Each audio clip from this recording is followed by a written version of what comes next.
जय माता की मित्रों। राशियों की चर्चा हम लोग कर रहे हैं अक्टूबर महीने की। कुंभ राशि की बात करते हैं। कुंडली मेरा लगाया हुआ है 1/10/2021 सुबह 7 बजे का। इस महीने में बहुत कुछ गोचर में चेंजेज है, बहुत बदलाव हो रहा है।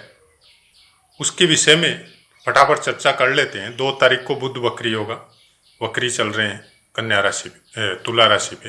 वो वक्री होके कन्या राशि में प्रवेश कर जाएंगे और 20 तारीख को मार्गी भी होंगे, अस्त भी हो जाएंगे। 3 तारीख को शुक्रदेव यहाँ से निकलेंगे और आपके 10वें स्थान में चले जाएंगे। 11 तारीख को शनि और गुरु दोनों ही मकर राशि पे वक्री चल रहे हैं पिछले महीने से, तो शनि पहले मार्गी होंगे। और 18 तारीख को सूर्य देव कन्या राशि से निकल के आपके भाग्य स्थान में तुला राशि पे चले जाएंगे। 19 तारीख को गुरुदेव मार्गी हो जाएंगे यहाँ पे। अब मकर राशि की बात करते हैं। मकर राशि के लिए शनि का कोई विशेष योग, हालांकि शनि आपकी राशि का स्वामी है, राशिपति, लेकिन पिछले साल से आप देख ही रहे होंगे सॉरी, कि जब से शनिदेव मकर राशि में आपके आए हैं, आपकी लाइफ में कुछ विशेष उथल पुथल इन्होंने किया भी होगा। हालांकि स्वास्थ्य की दृष्टि से मैं इतना बोल सकता हूं कि उतार चढ़ाव थोड़े बहुत लगे रहे। कुंभ राशि वालों के लिए गुरु का योग भी इतना कोई प्रभावशाली या पावरफुल नहीं है। कुंभ राशि वालों के लिए सबसे ज्यादा योग कारक अगर बोला जाए तो हम लोग मंगल को बोल सकते हैं, या बुध को बोल सकते हैं, या शुक्रदेव को बोल सकते हैं। शनि और गुरु का योग आपकी राशि में 12वें स्थान पे गोचर है। 12वें स्थान पे शनि और गुरु का योग होने की वजह से अगर जन्म समय में ऐसा कोई योग है तो आप जन्म स्थान से बहुत दूर जाके या विदेशों में जाके सेटल भी हो जाएंगे और बहुत ज्यादा तरक्की भी करेंगे। और खासकर ये योग प्रोफेशनल लाइफ में बहुत अच्छा योग करता है, बहुत अच्छी मान प्रतिष्ठा और बहुत अच्छा नाम भी देता है। 12वें स्थान में होने की वजह से इस समय में आपको भी, अगर जन्म समय में भी नहीं है और इस समय जन्म समय में ऐसा योग नहीं है, लेकिन गोचर की वजह से कुंभ राशि वालों को इस समय में बना है, तो आपकी यात्राएं लंबी, बहुत लंबी, विदेश जाने का योग ऐसा कुछ बना होगा या बनेगा भी, क्योंकि अभी ये योग रहेगा। लेकिन इस पर्टिकुलर समय में जो पिछले महीने से चला आ रहा है ये वक्री वाला योग, कुछ विशेष परेशानी इस समय में आपको देखने को मिली होगी। न ठीक से स्वास्थ्य में कोई प्रॉब्लम चल रही होगी, न ठीक से नींद वगैरह आ रही होगी, और बाहर के स्थानों में अगर आप शुरू से ही सर्विस वगैरह कर रहे हैं या बिजनेस कर रहे हैं तो वहाँ में भी प्रॉब्लम चल रही होगी। दौड़ दौड़ के वापस घर में आना पड़ता है, वापस फिर बिजनेस में जाना पड़ता है, बिना मतलब की यात्राएं, अननेसेसरी यात्राएं, जिनका कोई न तो मांगलिक कार्यों में योगदान है न कोई बिजनेस में योगदान है, ऐसा कुछ बहुत समय से आपके साथ चल रहा होगा। इन पीड़ा का निवारण अब होगा। 11 तारीख को शनिदेव मार्गी हो जाएंगे। मार्गी होने के बाद में उनके पावर में कुछ कमी आएगी। कुछ कमी आने की वजह से थोड़ी शांति आपके शरीर में भी आएगी, आपके दिमाग में भी आएगी, आपके कामों में भी आएगी।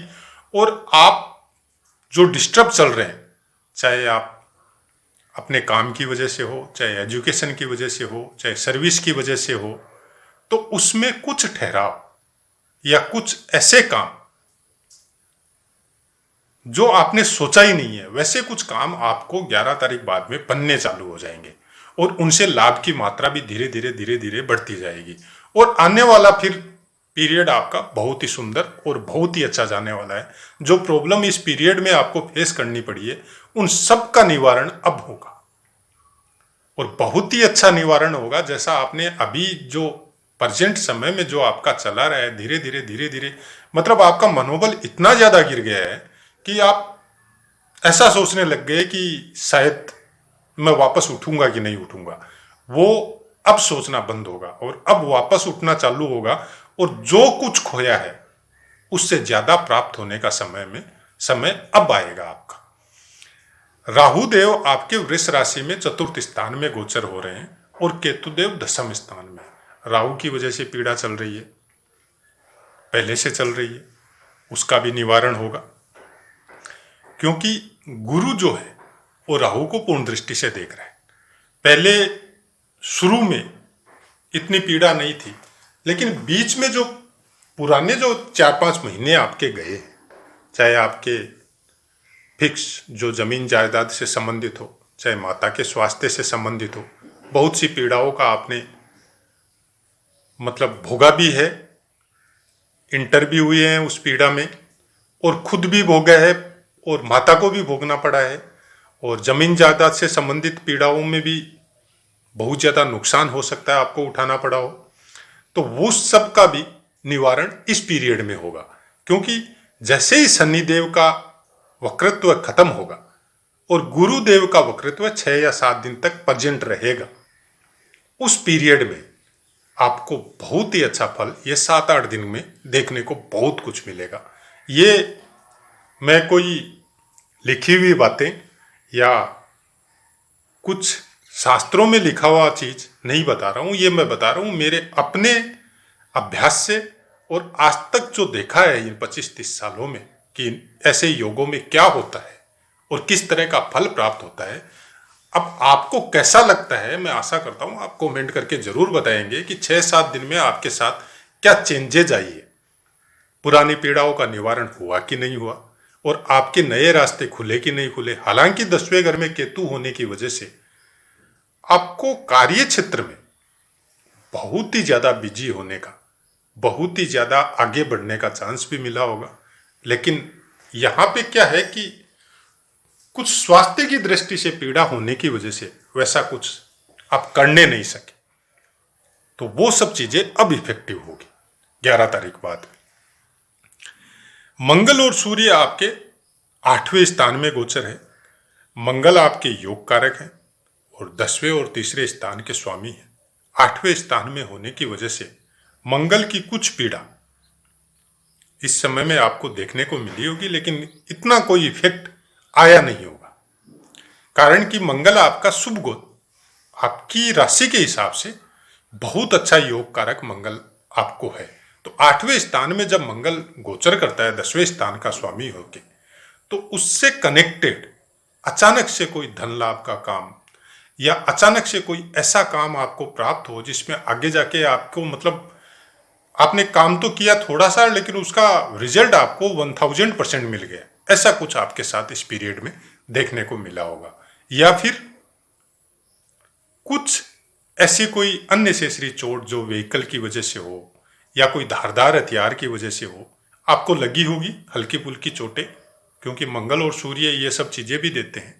तो उस पीड़ा का भी निवारण अब होगा, क्योंकि सूर्य देव 18 तारीख को यहां से निकल के आपके तुला राशि में भाग्य स्थान में जाएंगे और वहां से बुध निकल के आपके ये 8वें स्थान में आ जाएंगे। तो यहाँ पे बुध और मंगल का जो योग है वो आपको बहुत अच्छा परिणाम देके जाएगा।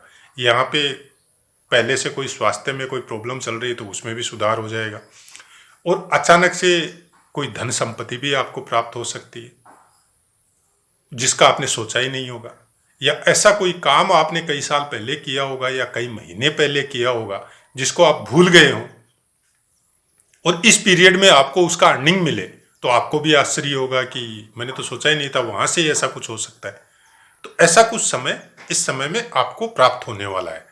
सूर्य 7वें स्थान पे जब यहाँ पे रहेंगे तुला राशि पे भाग्य स्थान पे, जो आपके 7वें स्थान के स्वामी है, 7वें स्थान में आप अपनी वाइफ के विषय में, अपने लाइफ पार्टनर के विषय में सोच सकते हैं, अपने पार्टनरशिप के बिजनेस के विषय में सोच सकते हैं। तो ये यहाँ पे बहुत ही अच्छे परिणाम आपको देके जाएंगे, क्योंकि शनि यहाँ पे पूर्ण दृष्टि से सूर्य को देखेगा, शनि की उच्च राशि है, तो बहुत अच्छे परिणाम यहाँ पे सूर्य देव देके जाएंगे।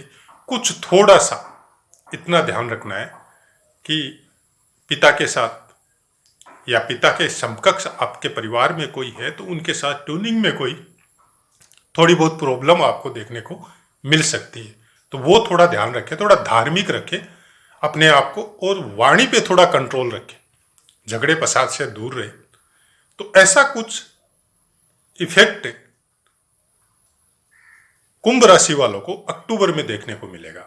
जैसा कि आप सब जानते हैं, चंद्रमा के विषय में मैं बताता नहीं हूं, क्योंकि 2.25 दिन में अपने स्थान चेंज कर लेता है। तो आपकी राशि के हिसाब से 1, 3, 6, 7, 10, 11, मतलब 1, 3, 6, 7, 10 और 11 इन स्थानों में चंद्रमा का शुभ गोचर रहेगा। तो जो भी गोचर के शुभ अशुभ परिणाम जो मिलते हैं वो चंद्रमा की वजह से मिलते हैं।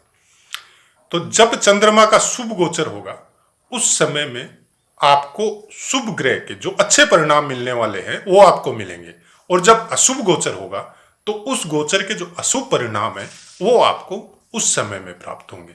तो चंद्रमा के विषय में विशेष ध्यान रखें। नक्षत्र डेली चेंज होता है, उसके विषय में और ज्यादा विशेष ध्यान रखें। आप पुराने पाठों का अध्ययन करके नक्षत्र के विषय में कौन सा दिन, कौन से नक्षत्र आपके लिए अच्छे हैं, उन सबको आप नोटिंग करके अपने पास रख लीजिए। क्योंकि केवल राशिफल सुनने से कुछ विशेष इफेक्ट नहीं होगा, उसके गोचर के हिसाब से हम लोग उस परिणामों को प्राप्त कैसे करें उसके विषय में पूरे पाठ मेरे दिए हुए हैं। आप उसके हिसाब से नोटिंग करके रखेंगे तो बहुत अच्छे परिणाम आपको प्राप्त होंगे। तो आशा है मित्रों आपको पाठ समझ में आया होगा। अब मैं वाणी को विराम देता हूँ, आपसे आज्ञा लेता हूँ। जय माता।